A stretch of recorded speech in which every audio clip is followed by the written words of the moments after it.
Hey, what is going on, everybody? It's Animac here from Anime Uproar, and welcome to a brand new episode of the One Piece Virgin podcast, getting into Thriller Bark, the first part of Thriller Bark, chapters 442 to 469. Nice. What are we doing next week, guys? Give me Rest of Thriller Bark. No, but we have to be more specifics. Don't be that guy. From 470 until Thriller Bark is over. No, you gotta start out by rereading 469. Alright, don't worry, Bro, why are you doing this to me? Alright, joining us today while Nux figures out what chapters we're doing is Jordan, aka the Anime Dude, one of my first friends on YouTube or AniTube. Actually, I knew him before he even made a YouTube channel. It is true. Briggs is the big reason I made my YouTube channel. Hey there, guys and gals. It's 469 through 489. Hey. 89. So 20 chapters. Perfect.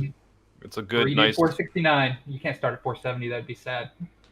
Yeah. So we included six. Didn't we include 69 though? Yeah, we did include 69. Yeah, so you gotta reread that one twice. Till 89. Oh yeah, you got to reread it twice. But yes. Yeah, so it's gonna be fun. Jordan, welcome. Your first episode of the One Piece version. Jordan, the Anime Dude, has a YouTube channel, has a Twitter. Definitely check this guy out. His name is not Joey. His name is Jordan. Hey, thank you. Oh man, you don't know how much I appreciate you clearing that up. Yeah, absolutely. You're our friend and we love you. Now, bro, can we talk about the Thousand Sunny? Because this ship has so many incredible features. This man is simping for a boat! You'll love to see it. Who would have thought, bro? It's just a Bro, it has so many incredible features, including the mini Mary, which I thought was so cool. Because we had the whole Mary moment, and some people were really heartbroken over it. Some people were less heartbroken, but still felt it. And we shouldn't judge those other people either, guys. I'm sure they all have 200 plus IQ and are really cool people. Anyway, the point is that we have this amazing ship. Like, Frankie really had a lot of fun with this, and so did Oda. Like, all the design stuff, all the different components, the mini Mary and the other little battleships. Oh man, so cool, so much fun from like the perspective of someone who is just kind of enjoying the story, and also someone who writes as I do myself. Like, I'm thinking like, wow, this is just such an exercise in creativity. So I love the Thousand Sunny, and I mean, I just had a lot of fun with it, and I thought the mini Mary was a great tribute to the Merry-Go. So I think the aquarium inside is pretty big brain. You could catch fish and keep them fresh while you're waiting to eat them in the future and stuff. Because you never know what situation you might get stuck in at sea. But at the same time, what's even bigger brain is when Usopp and Luffy caught a shark, threw it into the aquarium, not thinking that it was going to eat all the fish they had previously caught. So. Oh my god, I know. Dude, is it, I the pacing for One Piece is definitely slow, but I just love all the little things, Like, Thriller Bark is by far like not one of the best arcs, but it's just so funny, and you get to see the boys being boys, Yeah, and I think that I don't think it's so the manga I think is not slow paced. Oh, of course. Experiencing the manga, I think it's great, and I do love all those little moments, and the shark. It's like, at least they can eat the shark now, but like, come on, guys, get it together. Shark sushi. That's just Luffy being Luffy, though. He's like, I caught it, I want to eat it, and throw it in there. Toss it on a barbecue. All right, Animac, Nux, you were gonna say something. I think Nux was gonna say something. I was not. I am currently reading Thriller Bark. I'll be done in like 2 minutes. Okay, great. So what ends up happening is I was by a wedding 10 minutes ago, okay? On Zoom. I'm still officially at that wedding on Zoom. I managed to find a way to mute it and join the One Piece version because I know where my priorities are, okay? Yeah, that's why Nux is such a mad lad. Okay, Nux, you continue. So what happens is... No, I'm saying you continue reading and I'm going to talk. Oh. So what happens is they're enjoying the Thousand Sunny and all the cool features and stuff, the crew, and then they come across this barrel in the ocean. They think that it might have some booze and food in it, but it's actually this big signal flare.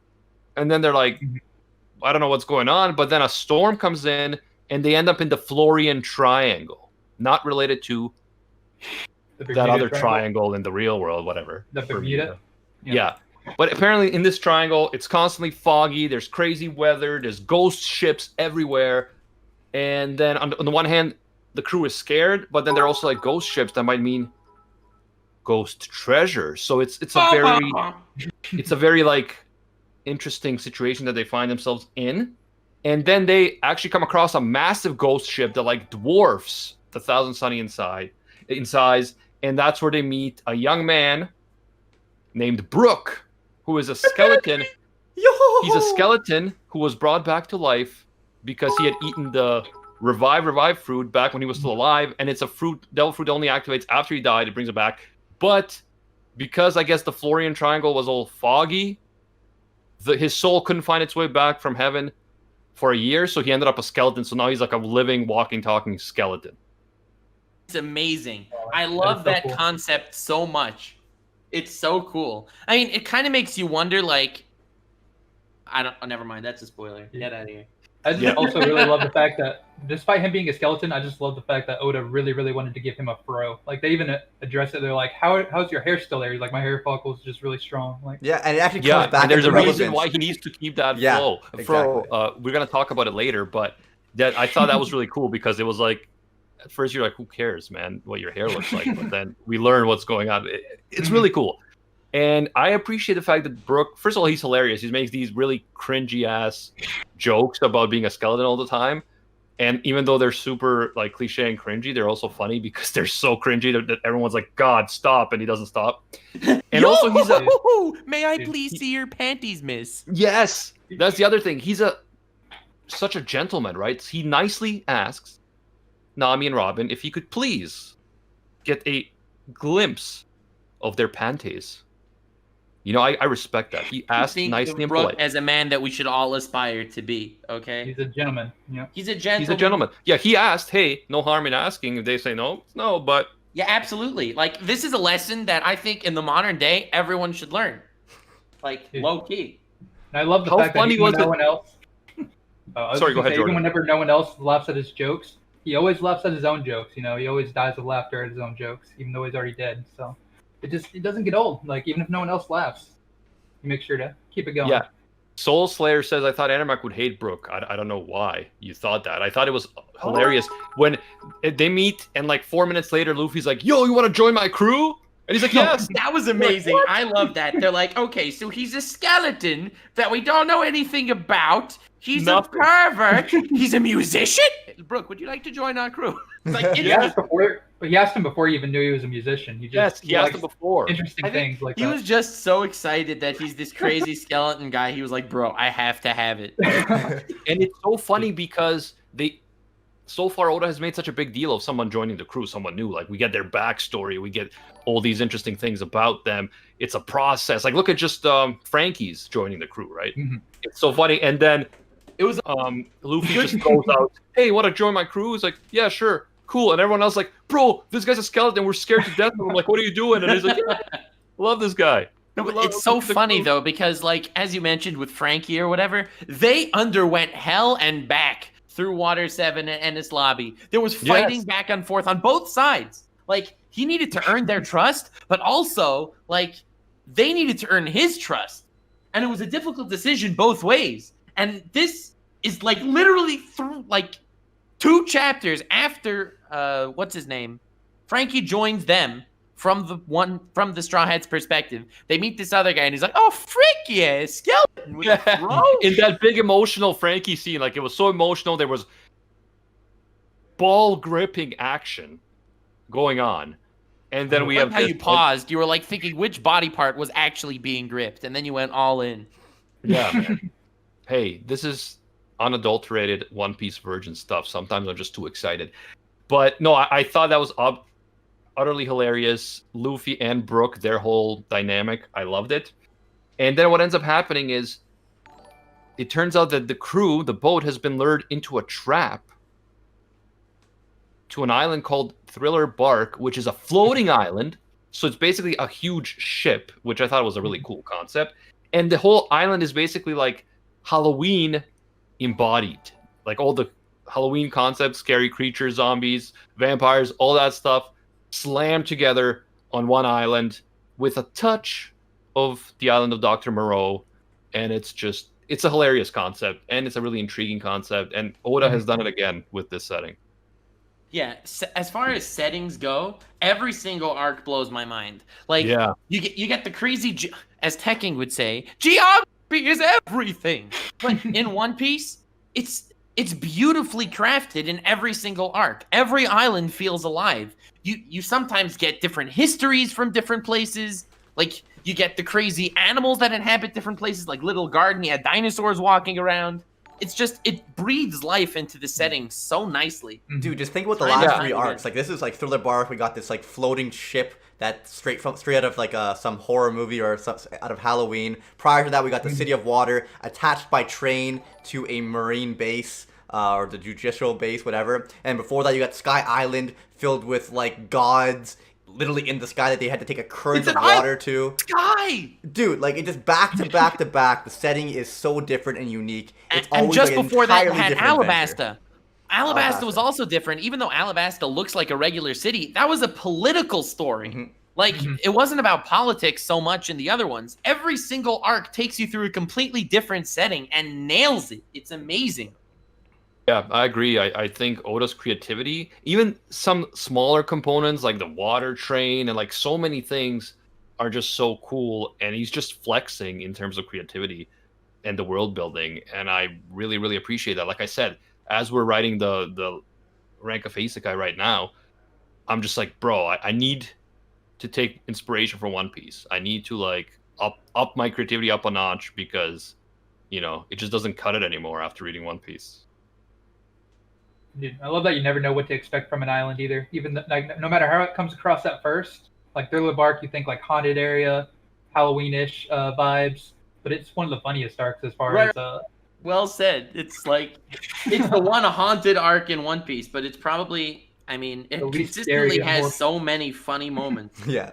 Well, like, it all depends on who goes in first, right? Because you had Nami, Usopp, and Chopper, the scared trio. When they went in, it really did feel like a haunted island. They were in chased by zombies, this 3-headed dog, and then you get the complete opposite, like hilarious contrast with Luffy, Zoro, and Sanji because they're stronger than those zombies and those monsters. So to them, they're not scary. And then like you get this like awesome, hilarious contrast where they end up riding the dog and Luffy pushes back the zombie below ground. Like it's dude, it's that so good. scene, I was waiting for you to mention it. That is probably top 5 funniest scenes in all of One Piece.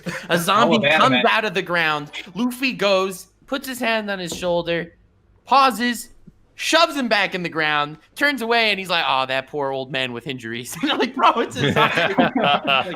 And then the scene right after that, when there's this old guy like walking up to them, he's like, "Oh, another old man with injuries." They're like, "No, we just went through this. It's a zombie." And the old guy's like, "No, I'm actually an old man with injuries." Like, bro, it's amazing. Dude, as soon as I reread that, I had to message Animac and make sure he'd seen the anime version because, like, it's like one page in the manga. It's still funny, but like, I don't know. Yeah, the anime version is funnier. The way they bring it together, yeah, it's funny. It's hilarious. Thank you. But there's a lot of really amazing humor in this arc. Like, I know we're gonna go back to talk about Moria's devil fruit power, but after he like stole the shadows of like Luffy, Sanji, and Zoro, and they were all like asleep in the boat or whatever, and they can't wake them up. They're slapping them, they're beating them up. They have like bumps on their head. They're pouring water on their face. Then Usopp's like, "A beautiful swordswoman has come with meat," and Sanji's like, "Beautiful, yes, meat," and Zoro's beautiful like, sword. Thank you, Nux. I was gonna bring that up. In one sentence, he woke all 3 of them up. That is class. That like, is they were trying right their hardest. Or honestly, I think Usopp versus Perona is one of my favorite fights. Oh. Like one of my favorite underrated. Let's talk about that in fights. a bit, though, because let's talk about first. The important thing to remember here is the villains. The 2 main villains are Dr. Hogback and Gecko Moria. So Gecko Moria is one of the 7 warlords of the sea who was defeated by Kaido in the New World and then came here. He, I guess, controls the entire Thriller Bark Island, and he has the Shadow fruit, which allows him to remove shadows from people and put them into zombies created by Hogback, and then these zombies are basically obedient warriors that do whatever Moria wants them to do. So that is the major kind of villain concept here. These 2 guys, the doctor that was respected by Chopper until Chopper realized what he was really doing, and this warlord are working together to create this army of zombies by stealing other people's shadows. Brook's shadow was stolen back in the day, and we also had Luffy's shadow, Zoro's shadow, and Sanji's shadow also stolen during the course of this first part of the arc, and these shadows are then imprinted into different zombies with various consequences, right? Like, for example, Sanji's shadow, which I think is really funny. It was in this stupid-looking penguin with a hat. Yeah. A penguin with, like, a bulldog's face and a hat. And then he's like, even if I die, I will never kick a woman. And they were like, oh, this, like, little penguin thing. Yes, Oh, dude. yes. I did love the variety of different zombies that we saw with like how creative Hogback was, and depends on which general they were under. Like there was just so much variety. And did any of you guys, Animac in particular, Animac, did you ever think that tree was actually going to join the crew? Luffy asked that tree right away, like, "Do you want to join our crew?" That freaky tree, the with the face. Oh, and Dude. that was probably the freakiest character in the whole thing. I was like, bro, that smile is If he joined the crew, Luffy would already be the Pirate King. Let's be honest with ourselves. Oh, yeah. Tree boy is underrated. Underrated straw I'm hat. pretty sure that tree is actually Condoriano in disguise. He could be. He could be That makes so much Moria. sense. Oh. No, there's so many characters, like different characters, villains, and stuff in this arc. And I And think all the Oda, designs and everything, it's just crazy. so I'm not a huge fan of Dr. Hogback per se, but like Yeah, I agree. very, very often, like the lackeys to the main villain are very uninspired. And even though Thriller Bark doesn't have my favorite villains in the story by like a lot, I love the underlings. I think Absalom and Perona are both hilarious in their own way. Like, Yes, I would agree. so like for example, you have Absalom versus Sanji, and Sanji's like, "You pervert," and kicks him across the face. And the one zombie that's watching is like, "He's right, he is a pervert." And then Absalom's like, "No, you're a pervert," and kicks Sanji. And the zombie's like, "It's true, he's also a pervert." Yeah, so there were 3 great fights that I can recall off the top of my head. I loved the fight between Sanji and that Absalom guy. What's his name? Absalom. Absalom. And I loved the fight in Perona versus Usopp. And I also loved Zoro versus Ryuuma. the Wano pirate. Ryuuma. Or Ryuuma. Wano samurai, yeah. So something interesting that I didn't realize, like if I would have given it thought, I would have picked up on it. But if, like, rereading this arc, there is so much foreshadowing to what happens in the future that I would have never, ever in a million years guessed. Like, obviously, I'm not going to point it out. Yeah, you can't say We that. did learn that Wano is an island in the New World based on Japan.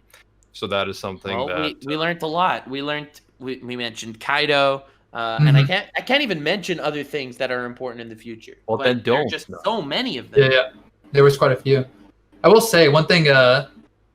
Whenever looking back at like my first experience with this arc and then rereading it like just recently, you know, the 3 fights that you mentioned are iconic. I definitely remembered the heck out of them. I almost forgot Chopper even fought Dr. Hogback. I'm not gonna lie. Like that was just it was probably the most forgettable one. Dude, I forgot Hogback existed. I genuinely Dude, same. forgot Like- Hogback existed. When I saw Hogback, I'm like, wait, that's not Moria. I'm so confused. Like, genuinely forgot you had. I almost forgot he was a thing, dude. I'm not gonna lie. Right. So he was a borderline uninspired villain that kind of had a purpose to serve. But like the other characters, like, well, Absalom, I guess he's funny, but Perona, I love Perona. God 100%. damn, she uses her ghost thing, which is stupidly overpowered. She wipes out like most of the crew in an instant by just feeding on their negativity. And Usopp's standing there like the brave warrior he is. And she's like, "Why is my power not affecting you?" "I'm always negative. Take that, bitch." I'm like, Yes. yes. And I that wish Also I was love- born a worm. and then it turned out that Perona had more powers. It's not like Perona's just able to drain the positivity out of people. Like, she can, like, go through stuff. Like, she has a crazy cool skill set. And then Usopp, like, reaches into his pocket and takes out the Soga King mask and puts it on. And she's like, "What are you doing? Why are you putting on a mask? This is no mask." It's like, and he's like, "And I'm not Usopp. My name is now Soga King." Yeah, and she's like, does he actually think he's another person? Like, what is going on? It was And then another the person. second he says that, he's like, "Bro, what are you talking about? Are you someone else or something? And he's like, now. And he turns away. I run! And he runs away. Bro, Oh man, it was great. The whole fight was great, and then at the end when Usopp defeats her, and he's like, "You really thought that you could beat me in a battle of negativity and lying?" It just shows that every time that was Usopp has awesome. ever been like really Honestly, confident in he the was series, fat it's just up. him putting He up a was a front fat and up. lying. The Thought Slayer. Yep. But I love how he set up that like final attack with the. Well, obviously the 10-ton hammer that is was fucking great. hilarious. Also, we had Brook versus Ryuuma for a bit. That's true. I just wanted to say for that a bit, but prior then- to we getting into that, I just wanted to say that Kinda like got The other slaughtered. samurai is just more skilled, right? So he had. Can you guys not hear me? Audio down.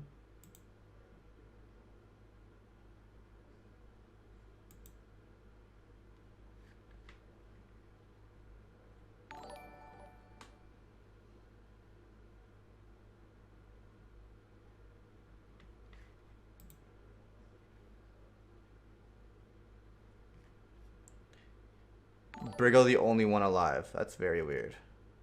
So the stream didn't go down actually. We disconnected. Should have went to a hangout, boys. This is so sad. Can you guys hear me? Discord's trash. Discord sucks eggs. Discord was like a son to me that I had to put down. All right, boys. Google Hangouts. Google Hangouts.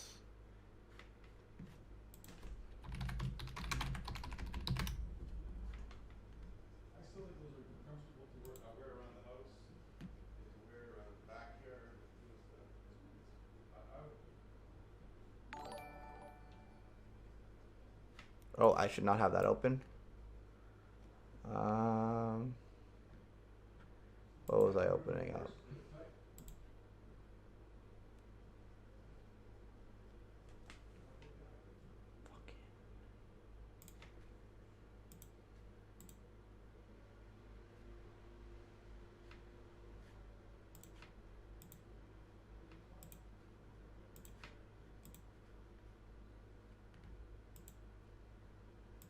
Sorry guys, give me a second.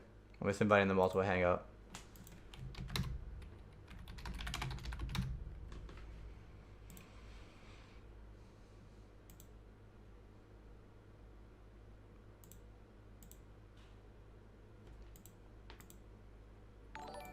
Yo, Briggs. Yo.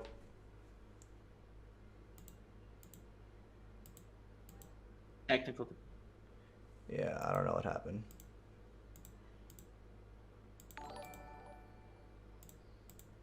All right. Very cool. So, but the stream didn't die. It was just Discord. It's so weird though. How is it that Animac and Jordan, it always takes them like 20 minutes to join the hangout? I don't know. I don't understand. Yeah. Hey, Animac and Jordan, there we go. There All we right. are. We can continue right on.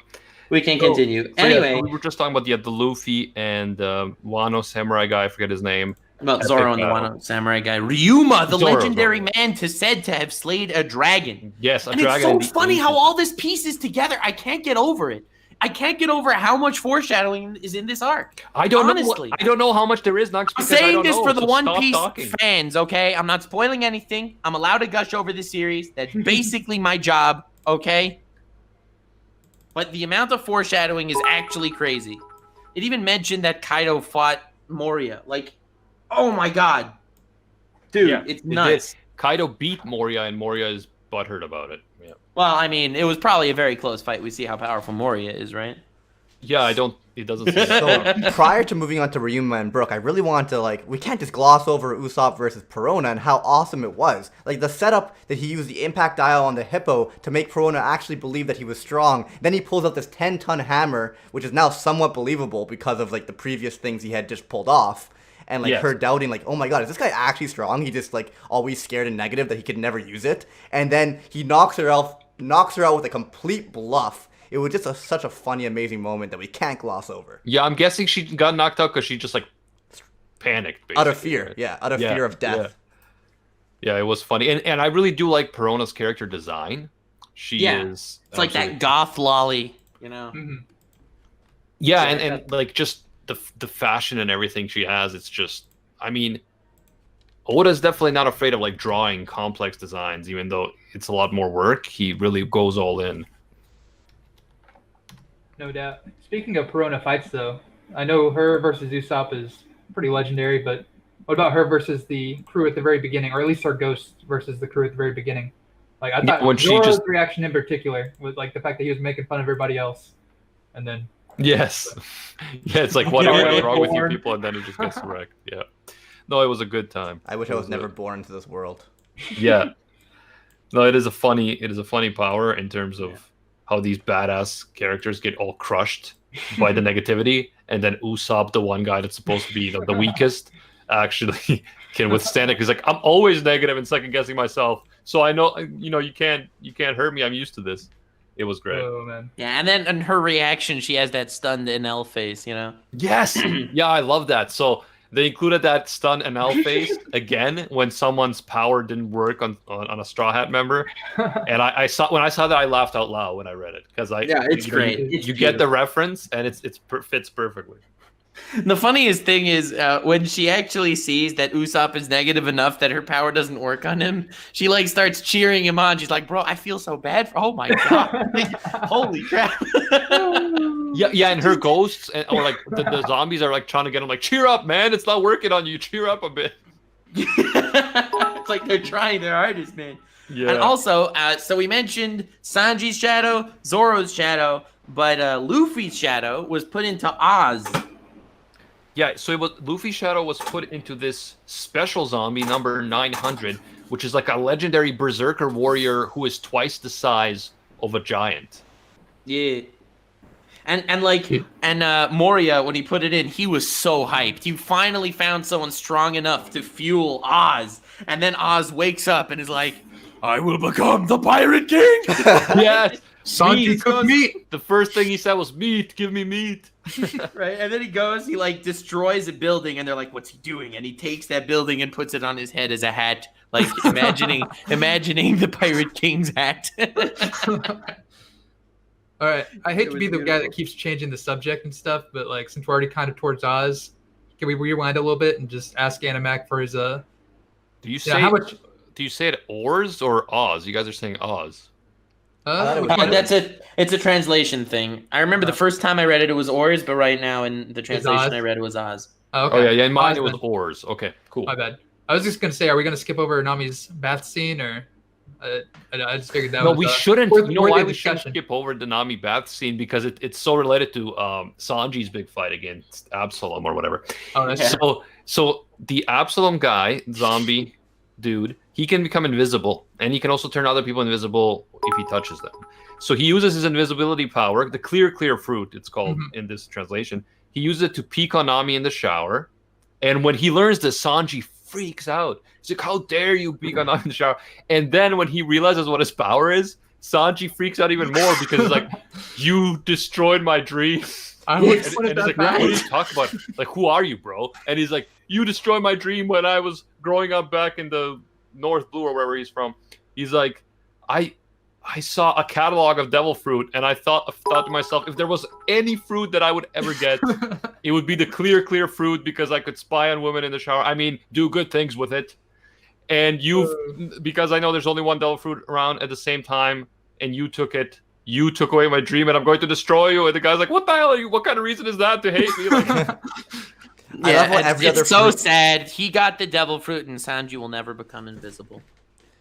Yeah. man. I mean, you know what's That so is so sad sad. is back to back his dream has been ruined. His dream for mermaids down the drain after seeing Kokoro. His dream to get the invisible fruit down the drain. And I just love with the invisible fruit how it's like, oh, devil fruits never seemed worth it to me because you get cursed and you can't swim. And they didn't seem real anyway. But if there was any fruit I would get, there's all these super powerful fruits that could destroy the world. We just met Blackbeard with his darkness fruits. No, not that. The invisible fruit. So, he could do good things. It's amazing. yeah. What a model Yeah, citizen. so he was so mad because, first of all, he's got this Absalom guy creeping on Nami, trying to marry Nami against her will, make her his bride, and then he also took the one devil fruit that Sanji would have wanted. Like, so Sanji was really motivated to fight this guy, and it's such a hilarious fight because so much of it is just these two guys are actually quite similar in a way. They're both kind of like pervy, and they both agree on many things. But it's just that they also kind of have to hate each other. So they were like agreeing, and they're like, "Oh yeah, you're right, man." It's like, I mean, what? No, screw you, bro. Yeah, there was also speaking of epic fights, we got what's his name? Frankie versus the spider monkey. Oh man, I forgot that was a fight too. Frankie is the inspiration for Fortnite. I've been saying this for years, okay? Years. Fortnite straight up ripped off Sanji. Ripped off what's his name? Frankie. I love when he had to make a bridge for the crew, how detailed and like amazing he made it. Like he can't just make anything. He polishes it and it's like shiny. Like, why'd you have to do that? If I'm gonna make it, I'm gonna make it right, damn it. Yeah, so Frankie and Robin fought the spider, but they almost lost until Brook showed up, and he revealed the weakness of the zombies, which is if they ingest salt, the shadows will be purified and they will return to their original owners, and the zombie will no longer be able to move. So that is how the spider is defeated by Brook, and that is how they tried to defeat the rest of the zombies as well, moving forward. So I remember asking before we started this call if Brook's backstory is in this segment, and it's not. It is. It's, well, part of it, I don't know which part you mean, but yeah. Well, maybe not all of it, no. But we did learn something that I was going to mention. Yeah, but you're not going to mention because you're going to mention. You're the virgin. Go for it. So we learned, and I when I thought this, it hit me in the feels when I saw this. It hit me in the feels because we knew that. Okay, so our boy Brook, he's alone. He was a pirate. The rest of his crew was killed like 50 years ago or something. So he's obviously had a tough time here. But Frankie asks him honestly, it's like, okay, so you're just a skeleton. You were on your own. You know, you can't go in the sun. Why do you even live, man? Like, I don't know if I would be able to go on if I dealt with all the stuff you're dealing with. And then Brook reveals that he's the last surviving member of the pirates who had promised the whale Laboon to one day return for him back at the entrance to the Grand Line. And when I heard that, I was like, whoa, because I kind of forgot about that whole thing. And then it's like, yo, it connects. And then it also made me admire Brook because it's like, that whale is still there, bro. Laboon is still there, and that's also why he wants to keep his afro, because it's the one thing that maybe might make him like be remembered by the whale, because now he's just nothing but bones. Yo-ho-ho-ho. Yes, exactly. So the afro is not just like a style choice. It's a distinctive feature that he had back when he was a human, and he wants the whale to know that he came back when he does come back one day. And because he's a skeleton now, he hopes the Laboon will recognize him because of the fro. Man, that was deep. Sad mousy noises. Nice. That was nice. Dude. Yeah, I remember not expecting a callback all the way to Laboon, but then also for it to be that emotional. Like that's the definition of manly right there. Yeah, and Frankie. Honestly, you have to finish Thriller Bark before really talking about his backstory, because we don't know anything about him right now. But just mentioning Laboon, it's like you're already like, bruh. Yeah, and he's a real one. The cool thing was that Frankie, when he hears this, he's like, bro, I love this guy now. Oh my god! And Frankie didn't know about Laboon either. No, he went back and he's like, bro, this dude, he's waiting for a whale, Laboon. And they were all like, Nani? Yeah. So he didn't know about the whale, and neither did Robin, and they're the ones that first learned about it. But then when they told the other guys, that's when they all connected the whole story. And yeah, Frankie was like crying. He's like, man, I love this dude. Right. At that point, everyone else was on board. Everybody else was on board with Brook joining the crew. Luffy's like, he's a musician. He's a skeleton. He says, yo-ho-ho. Well, Luffy was on board. He knows Laboon. Luffy was on board with that. But I know. I'm saying he got everybody else on board because of the Laboon thing mainly. Yeah, that Laboon thing, bro. That was amazing. But we didn't really talk about Gecko Moria himself. We talked about his lackeys and stuff, but we didn't really talk about... Yeah. Because he has an interesting power. That's not a power you see very often, you know? Like, you see people fighting with shadows like Shikamaru in Naruto, but to be able to cut people's shadows off and attach those shadows to other things to give them life, and like, it's an interesting dynamic. He's fucking Peter Pan, bro. He's basically has the ability to build his own army, and that's why he doesn't like to do anything for himself. And Pankake just cheered with 85,000 bitches. So happy seeing the virgin-loving Brook. Too bad Brook himself couldn't see it because he has no highs. Yo. Thank you, pankake. Okay, Well probably said. pancake. 65. No, No. man. It's like Brook, I bukake, definitely just feel- with a P. I definitely like Brook so far. He's just hilarious, but then you also see that there's more depth to him with the whole Laboon thing. So I'm definitely liking this dude so far, and I think it's hilarious how Luffy was like, "Yo, join our crew." So I can't wait to see what kind of deep character that tree is. Like, he must be like one of the top 10 greatest characters in anime. I already told you he's Condioriano in disguise, which means he's the #1 greatest character in anime. By the way, just saying, so I mentioned this on Twitter, but I used to have my full recommended on YouTube be like, at least 50% JoJo memes. Like, you'd have everything else that I watch, but 50% JoJo memes. I think it was cut down to like 10% recently because I'm getting a fat 40% One Piece clips right now. And I just rewatched the Usopp Condioriano scene, and I was dying. Yeah. By the way, are you talking about your Twitter at Nux_Taku? That's the one. Thank you at Anime Uproar on Twitter also.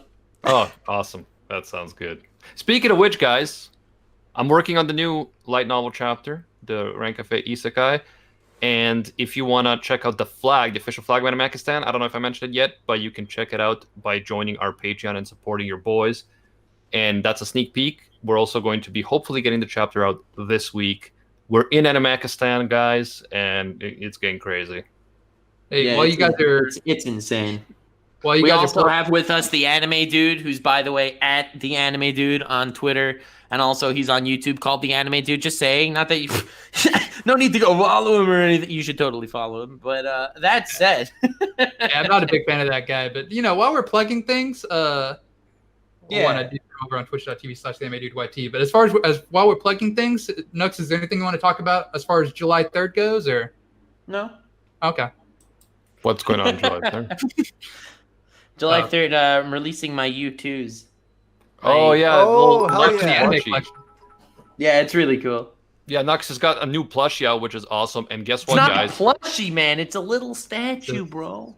So, Okay, It's whatever. a vinyl figurine, man. but it I has have no idea what pink that slippers. is, but Nux, if it works out, we can maybe do a little Truck-chan vinyl. Probably figurine. not, because U2's contacted me. I don't know. They only work with like certain YouTube. I don't know. Maybe they will, but I doubt it. I I think a you are like the Ragnar first one would be anime really collection cool. that's done, right? I'm the first anime. They want to work with more anime creators. I'm the first one that they reached out to. Cool.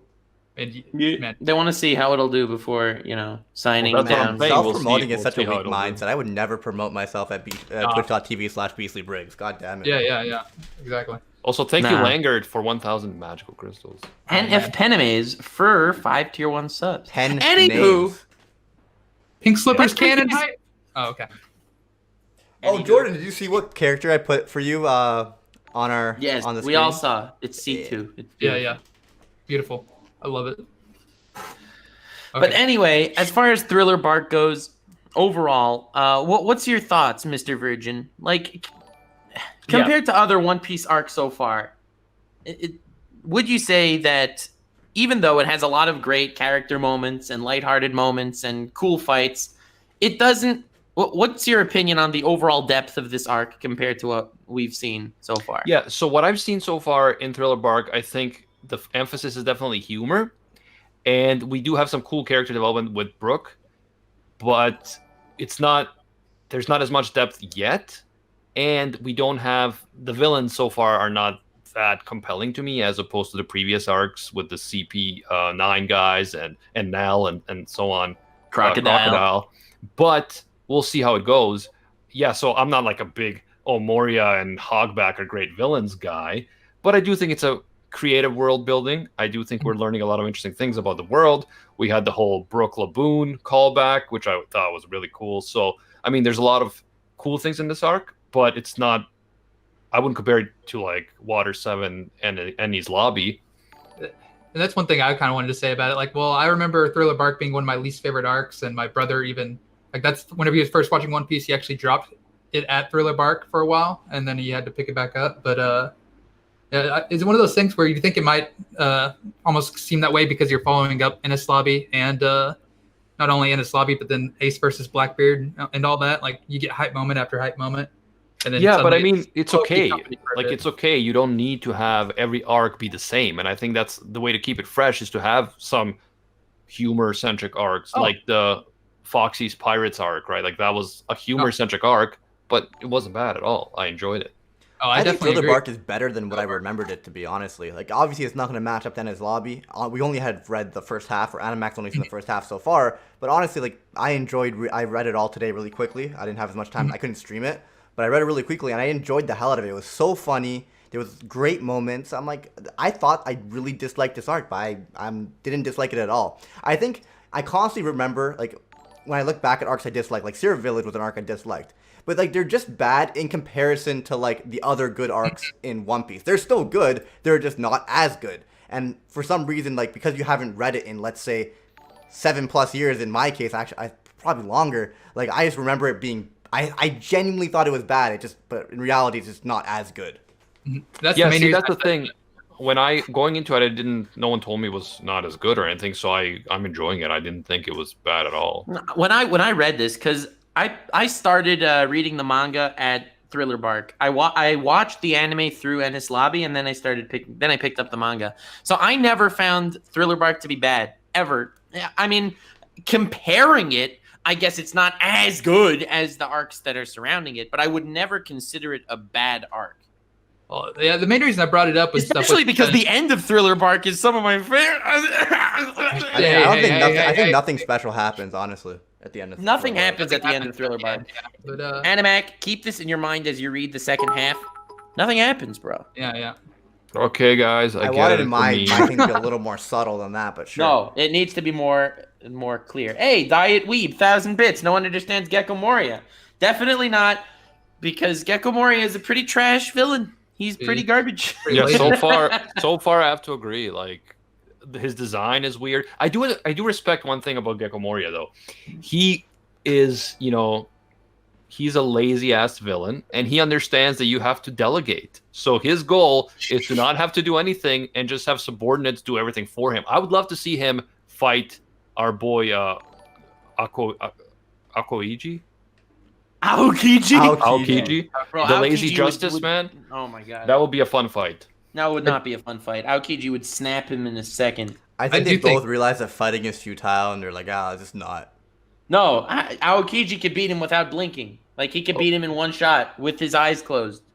Well, Moria's power is lazy, and he uses his fruit in like a lazy way just because he can create his own army, essentially. But I think if there was like anybody else that had his fruit, like the potential for it's pretty high up there. It's a pretty cool fruit. Yeah, but it's a shame no one else has his fruit. That's what I'm saying. Yeah, it's too bad. It is a shame. Yeah, so some people are asking, did I like Sindri? I mean, Sindri and like Hogback, not really. They're just meh. But I do think Perona is cool. I love the fight with Perona and Usopp. And we'll see with Moria. He definitely has a cool devil fruit. Mm-hmm. So we'll see how that whole thing goes. Yeah, I think he has a cool power, and his power really fuels the haunted aesthetic for the arc. But as far as an overall villain, it's like, bruh, you're going to compare him to every villain that came before him? It's like, unironically, you're going to think this is crazy, but Springy Boy, our king, the Jackal himself, is a better villain than Gecko Moria. Who? Dude. The Jackal. Oh. Who's the Jackal? Bellamy? You don't remember the Jackal? No. Bellamy, the hyena. The hyena. My bad. So what the fuck, the Jackal, bro? My mistake. He's the hyena. I'm sorry, but Bellamy's a better villain than Moria. Bellamy sucks. Helmeppo's a better villain than Bellamy. Dude, I heard Helmeppo's not a villain. Helmeppo's a hero. Exactly, because he started out as a villain, but he became a better character than Bellamy will ever be. I saw somebody say Thriller Bark is just a ship, but it's just a ship. It's such a weak mindset, dude. It's such a cool ship. Thriller Bark is just a ship. Dude, no, it's just a ship, bro. Dude, like Gary's or Sunny's cool, but jeez. No, that is cool. You have an island that's a ship. Like, that's some classic Oda, just like next level. Yeah, but it's not like no one's gonna cry over Thriller Bark, right? It's too funny of an arc for there to be an emotional climax. Dude, I was already getting a little emotional. Like, it was pulling at my heart just finding out about Laboon. I already knew about it. I knew it was gonna happen. It still pulled at my heart. Yeah, it was great. Yeah, I mean, I if didn't. only So I had I a didn't. heart. Yo-ho-ho-ho. Sorry. I didn't see that thing coming with Laboon at all. So to me, it was just like, whoa, and it definitely hit me in the feels. I have to say. Yeah. And Nux, how dare you say there can't be an emotional climax whenever you have Usopp, just with the fact that he isn't affected by the negative fruit, that he's already that negative. That was the most emotional thing, Bro, dude. nothing happens in this arc. Okay. Oh yeah. Okay. that's Anyway, fair. I thought that fight and Usopp saying, "You thought you could beat me in a duel of negativity and lying." I thought that was a highlight. No, that's what I'm saying. I think that Usopp versus Perona is like a top tier, underrated fight in One Piece. It's actually really good. Wait, did we So talk good. about Zoro versus Ryuuma yet? And Brook versus Ryuuma? We All did right, yeah, talk about it. I Yes, saw we did. people in chat say we didn't. I mean, I think it's cool that Zoro, like, the second Zoro met Ryuuma, he was like, "Oh, frick yeah, samurai from Wano, that's exciting." And then he says something along the lines of, "Nice sword you got there." And he's like, "Oh, you have a good eye. This is one of the 21 legendary swords, Shunsui." I think, or is that what it's called? Shisui, Shunsui, something like that. I And can't then remember. the chat will correct us, I'm sure. So then, Wait, what are you talking Zoro, about? The sword's name is Shusui. Shusui. It did say the name already. He's like, Yes. "This is a legendary sword, Shusui," and he's like, "Hell yeah, I would love to add that sword to my collection." He's like, "What are you talking about? This is my sword." He's like, "And that for long, bitch." You know what's funny? I actually want to get that sword as well. I would love to add to my collection. I have the Wado Ichimonji above me, but I always wanted to get that Bruh. one too. Yeah, Well, so you're we gonna need to definitely get a bigger collection because Zoro I just know. got a new sword. I know. we definitely I talked about the battle a bit, and I said I loved how it ended, where you thought for a second that Zoro was defeated because he's like flat on his back, but it turns out that he managed to burn the zombie, and then the zombie guy actually says that Zoro is worthy of his sword, and he hands him the sword as he burns. So I thought that was very cool. Yeah, I thought it was also cool. Like, you saw how the fight developed. First, you had Brook versus Ryuuma, Yeah. and that was great. I guess Ryuuma completely overpowered him, but then you saw how the swordsman, like, the tier of swordsmen completely evolved with the next fight. It wasn't just a similar style fight, but Zoro got the upper hand. Like, they started in the building, they ended up on the roof, they sliced the roof off the building, they were fighting on the fallen, shards of tower. Like, as it was falling to the ground, they were jumping around. Like, it showed you the evolution of what a real swordsman is. Like, it completely evolved the sword play from the first fight of Brook versus Ryuuma to Ryuuma versus Zoro. And that's when Brook realizes that Ryuuma was taking it easy on him the whole time, that he was never going all out in battles with him, partly because he would die if he kills Brook.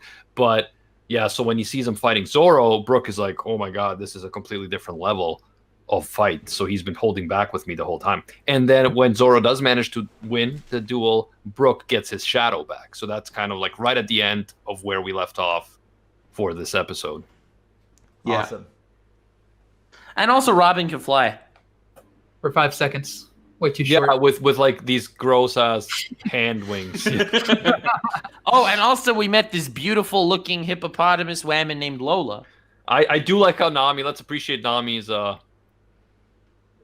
strategy there, where she convinces Lola to, instead of attacking him, to go and keep hitting on Absalom. Bro, I love the comedy dynamic in One Piece. It's so good. It's like all these goofballs in a room Oh yeah, together, yeah. man. Nami says that she's actually a man called Namizo, and that's how she disarms the hippopotamus jealousy, and then gets the hippopotamus to go and keep. Bro, how can trying. you call Lola the hippopotamus? This is so sad. Lola is a amazing character. No, I would definitely like to see some Lola x Nuxanor fan art. Wow. No, I but do that was like hilarious Lola. by Nami, and I forgot to mention this, but in the Sanji versus the Absalom fight, when they're like looking at Nami, they're like, "Whoa, is that an angel? Oh no, wait, it's Nami." It's like, "Whoa, is that a goddess? Oh no, it's Nami." No, it was really funny. That fight was hilarious. So I do appreciate that both of those men understand They my bonded. love for Nami. Wow. At least they appreciate Nami, if the other One Piece fans don't. Right. Wow. I can't believe he Absalom had such trash taste, dude. One, he like kind of looked at Robin at the start, but then he literally says, "I like Nami better than the one on the boat," just because she's weaker or whatever. I don't understand. How can you like Nami better than Robin? Ugh. Because she's better. No, makes no sense. Such Bro, a weak I mean, mindset. What Brook about, and like, I have no Frankie's girl, stake in bro? this war. We have no stake in this war. We know the superior women in One Piece. You Nami- can fight over Nami- your trivial waifus. Nami's my girl and Robin is Frankie's girl. That's how it is. No. Also, yeah, so it's funny because I kept in all these moments, Frankie and Robin moments have made me start shipping them because I feel like they should end up together. And in the one of the question corners, Oda says that if the Straw Hats were a family, then Robin and Frankie would be the mom and dad. So, supports my ship of Frankie x Robin. They're just Wow. older than everybody else. I think that's probably where he was going with that. Besides Brook, obviously. Stop. Why Jordan. would you destroy Animax's dreams like Oda that? is never that simplistic, my dude. He felt validated for the first time in his life, and you just took that away from him. Pretty much. My bad. We also have to talk about the NL side, the cover story. Cover stories. Because Yep. yes, so even though it was, a lot of it is just like what the hell's going on, I thought there was some really cool stuff there because so he's on the moon, he fights some space pirates who are trying to loot some ancient ruins from the moon, but NL discovers that there is an ancient city, a vast ancient city within the moon surface, very similar to the city on the lost city of gold or whatever on Skypiea. And what's more, there are ancient like hieroglyphics showing this moon civilization, and it's making me think that this is the same secret civilization that was fighting against the world government in the Void Century, or at least remnants of that civilization. So even though those side stories were kind of like WTF, I feel like this is significant. I mean, we'll not confirm nor deny. I don't, unless you guys have anything to chip in. Yeah, I think it's significant. Well, I mean, and none of it's really touched upon yet, so I mean, that's some. I like the fact that he's thinking about it and like trying to like. That's what I analyze was. I what didn't he want. sees in the cover stories and stuff. That's awesome. I do wish that Robin will one day go to that city on the moon because I feel like she could probably uncover some important things there. Well, I think that as far as cover stories go, this is the best in One Piece. Like, there are a lot that, here and there, but this is, I think, the most elaborate cover story that really adds to the world. I wasn't super interested in the whole little robot raccoons or whatever that thing those guys were, and the guy that created them, but I was really interested in the ruins and the ancient civilization. It's like, holy crap, does this matter? Who's to say? Who's to say? Yeah, we shall see. I mean, I love that arc, so that cover arc. I think that it's very important. But Yeah, and so what NL does is when he like discharges an electric attack on the city, and that actually powers it back up, all the technology from the ancient city, and that brings it to life. So it's like clearly this is an ancient abandoned city that had sophisticated electrical technology. So yeah, bro, what happened? Void Century, what happened? dum dum dum. It's like Dr. Disrespect mystery, but even longer. Bro, is Dr. Disrespect related to the Void Century? I don't know, man, but Might be it. Oh, bro, we just cracked the case. Anyway, I think that's all that we need to talk about for this one. I'm looking forward to the conclusion of Thriller Bark next week. Hell yeah. hype is real. I gotta go. Thanks, guys. I'm sure you'll wrap up. I'll dip out for the intro. Check everyone out. Link in the description. Love you all. See ya. Thank you, Nux. Thank you for making it, despite the fact that you were otherwise engaged. What do you mean Zoom. otherwise? I am at a wedding right now. Bye. Later. Thank you, Jordan, the anime dude, for joining us as well. This was fun. And Thank you for having me. Talking about One Piece is always blessed. yeah, and now I finally understand the hype, man. I understand the hype. I'm so happy for you. I really am. This has been great just seeing you guys go through it bit by bit. Got so many other people to join in as well and read it for the first time because it can be daunting at first. Yeah, for sure. And I postponed starting One Piece for so long because it was so long. It was, it is so long. But then we're like, okay, let's do a podcast that will compel me to keep reading every week. And so far, it's been a great experience, and a lot of people have been, supporting us, and it's just been so fun. And I know that Nux and Briggs appreciate. Nux and Briggs. Nux and Briggs. He's not here. They appreciate a lot that I'm getting into it now, so they can actually fangirl over the series with me. Exactly. It's so hard, man. I can't wait for the day that you become a One Piece hoe like the rest of us, so we don't have to bite our tongue every time One Piece is brought up. And it's just nice to see one of the boys finally catching up to one of our favorite series. I'm very happy to have Jordan, the anime dude, on. Been one of my boys for a long time as well. So definitely show him some love. It's been too long. It's really hard because he works until like 6 o'clock, 7 o'clock for us, like Eastern Standard or whatever. So it's hard for him to make the podcast, but I'm happy you're able to make it this time around. Oh, yeah, thanks for having me. It's always a blast. Always a pleasure. Hell yeah. Thank you, bro. And yeah, so we're going to be back again next week. Chapters 470 to... No. 469. 469. We did 469, so it's 470. Reread that one. Okay, reread 469, Jordan, and then 489. Yeah. Going straight to 470 is such a weak mindset, man. Okay, cool. Thanks, guys, again. Thank you for all the donations, Langert. Thank you, everyone, Diet Weeb, and a bunch of people who donated and supported us. We really do appreciate that. We had Drob00 donating 500 magic crystals to ask is it Nux and Melody's wedding? We don't know. Maybe we don't it is. Know. Although we do know that it's happening on Zoom, which makes sense because Melody is an AI. Oh man, connection. The pieces are coming together. It all makes sense. Thank you guys, and we will see you again next week. Until next time, see ya, Space Cowboys. Bang. Yo-ho-ho-ho. Yo-ho-ho. Yo-ho-ho-ho. Man, I like this that all episode three of was us a have a pleasure to different listen version. to. If only I had ears. Yo-ho-ho. Okay.